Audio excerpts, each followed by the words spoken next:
Okay, guys, thank you so much. Ni Benjamin. Ngarutse uyu munsi ndashaka kuvuga ku kintu gikomeye, ku kintu motivation, motivation ya success yawe.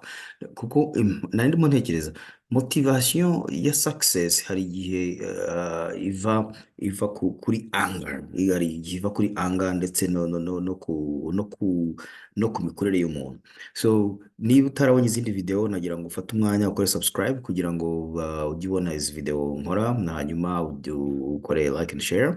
Ariko hari izindi video nagiye mbanza kuvugaho ku bintu bya success, ariko uyu munsi ikintu nshaka kuvuga, nta mwanya munini mfite, nta nubwo mfite igihe kirekire cyane kuko mu kanya nda flyinga. So nagira ngo tuvugane ku kantu gatoya natekereje, ni gute inkomoko y'umuntu ishobora kugira impact itari nziza muri management ye. So mu by'ukuri low of intention, donc hari experience, reka tuvuge abantu bavukira mu bukene, bwa bukene bubi. None umwana kuko aba ari innocent, ko aba ari innocent agakura yaka amafaranga cyangwa se afite ibintu akeneye akabyaka ababyeyi bakamushwishuriza bati wapi umwana cyane kambere akora aba mu rebel. Iyo abaye mu rebel, yaba umuhungu cyangwa umukobwa, agira ikintu cya resentment, donc cyo kumva nyine yanze ababyeyi, akagira ngo bari kumwima ibyo bafite kandi nta kintu baba bafite. So kubera ibyo bintu, kuko adashobora kwicaraza ababyeyi ngo ababwire ati mama ibi nkeneye ABCDE, ngo ababwire ibintu akeneye byose, noneho ababyeyi bamubwira bati muri ibyo bintu ukeneye dushobora kubonera ibi n'ibi, ahubwo araza avec dictatorship. Papa nkeneye iki? Ati nta mafaranga mfite. Okay, mama nkeneye iki? Genda ujye kubaza so.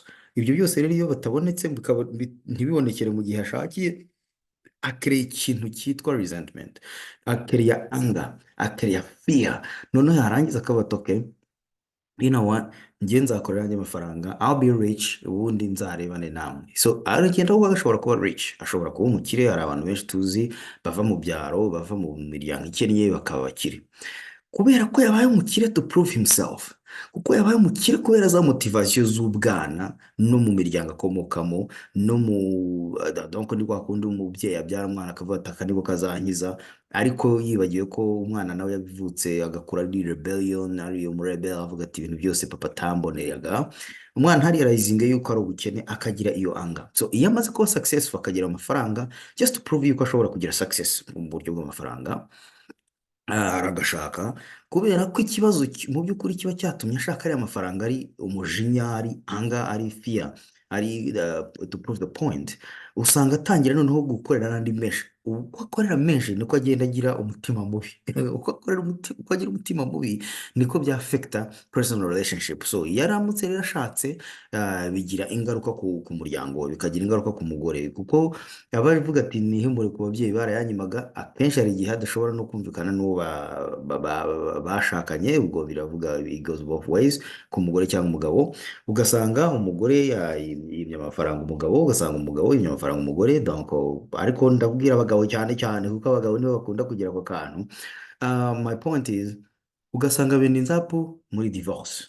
Ariko divorce nta giti ipfa kuza. Hari igihe umugabo avuga ati well, njye ndambiwe kugira anger, I'm not satisfied, nta mahoro mfite, ariko kugira ngo ngire amahoro, ibi bifaranga njye ntabwo ushobora kugira amafaranga. Uko ngira amafaranga menshi niko ngira urwango, niko abantu banyanga, niko utangira noneho kubona ibyo bibazo byose niyo anga ikazamuka. So noneho ugasanga kugira ngo ugire ngo amahoro wifuza, bisaba yuko amafaranga ava mu mutungo ufite. Mu by'ukuri watangira gukora bad investment decisions, ugasanga wimazeho wa mutungo wose wari wararuhiye, bigahita byafekta relationship yawe, uwo mwashakanye mugatandukana. Mwamara gutandukana ugasanga mu by'ukuri aho kwica igitero kikibimutera, ahubwo ugahita usanga aho kugira ngo ugire anger management, urealize ko hari ikibazo cya anga uba ari udiringa nayo, ahubwo you get rid of money. Donc amafaranga niyo wivanyeho kugira ngo ukemure, uzane ibyishimo mu mubiri. Ugasanga mu by'ukuri ikibazo ntabwo ari cyo ukemuye, ahubwo uteje ibibazo bibiri. Uhise wisubiza mu bukene bwa bundi wahozemo, noneho umuryango urawudetruje, so nta kintu ukeneye nta kintu ukemuye. Ese niho uri bubone ibyishimo birenzeho? No, ibyishimo byose birashize. N'abantu bawe bagushizeho, donc umuryango wawe disastrous, donc nta ibintu byose birarangiriye aho ngaho. Ugahita utangira noneho kugira, kubera ko wakijije ikibazo kitari cyo, ugahita utangira ukavuga uti ya uburyo koko amafaranga koko ni amabyi ya shitani ndabyemeye. So niba rero udashobora kwicara ngo uvuge uti u- u- ubukungu bwanjye ndabuha iyihe shusho, ndabuha ikihe cyerekezo, ese buri guturuka ku ki? Biri guturuka kuko nkora cyane, bise ndi gukora kugira ngo ngire umunezero. Ibyo ushaka nibyo uzabona. Niba ubika amafaranga kugira ngo uyategurire ngo ngiye gutegura ngo in case ngo imodoka yapfuye, nyine ubwo uzajya utegura amafaranga kugira imodoka yapfuye. Nushaka kujya muri vacation uvuga uti reka reka reka reka amafaranga yanjye n'ayo imodoka yapfuye.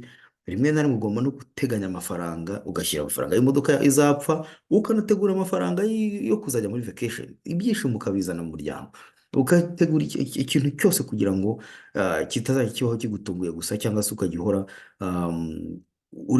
utegura, ubika amafaranga kugira ngo agufashe gukemura ibintu bibi gusa. Rimwe na rimwe ugomba no gutegura amafaranga agomba kukuzanira umunezero, ukubaka itorero, ukubaka kiliziya, ugafasha abantu, ukanezerwa. Ibyishimo akenshi umuntu abiterwa n'akazi n'akamaro yagiriye kominote. Agahinda n'umubabaro na anga, umuntu abiterwa n'uko nta kintu yakoze, nta ruhare yagize muri kominote. Kominote niyo izana ibyishimo mu rugo. Uruhare wagize ku bandi bantu batagukomokaho, nawe udakomokaho, akenshi baguha kwishima no kunezerwa. Rero niyo mpamvu muzasanga n'abantu bari wealthy usanga batanze buruse hano, batanze imfashanyo yaha, birabanezeza. Ariko noneho iyo mwatangiye kuyagira ngo bene ibintu nibo bene inamba, akayagundirira, urangira ugize depression. Rero mugomba kurekura, tugomba kurekura, tugakora ibyo tugomba gukora mu muryango, tukarealizinga niba success yacu iri kuva muri anga na fear, cyangwa se iri kuva mu munezero, noneho tukabasha kuyoriyanta. Niba iri kuva muri fear, dukemure ibibazo bya fear, tubikore anga management, byose bive mu nzira. Ariko noneho duhe blueprint na success yacu tuyihe icyerekezo cyiza kizana umunezero. So nicyo kintu numvaga nifuza kugira ngo tuvugane rero. I appreciate you. Niba ari ubwa mbere ubonye video yanjye, amazina yanjye ni Benjamin Nkiko, nimero ni 977559 7800. Ubwo ushobora kumpamagara cyangwa se ukanyandikira, tukavugana. Dufite team iri financial, y'aba financial advisors. Iyo team ndayishyira muri description. Hari Joe Savage, hari Marie Merci. Donc abo bose n'abantu bashobora kuza bakaba bagufasha muri izo areas, bakabasha kudetermina ngo iki kintu turi gushakisha mu mafaranga turi gusevinga, ese bituzanira umunezero, ese bituzanira amaganya n'umujinya. Donc ibyo ni ibintu byinshi tugomba kureba. Okay, ntabwo ndi umukansera psychologiquement. Niba ugira anger, byiza no kwijyana mu counselors. Njyewe nakubwira nti nagufasha donc how to make your money work. Noneho wabasha kurealizinga aho amafaranga, donc source ya success yawe iri guturuka, ukabasha kudiringa nayo. Okay, so we should enjoy our money, we should enjoy our success, we should enjoy our lives, we should just enjoy our families. Okay, so ciao ciao.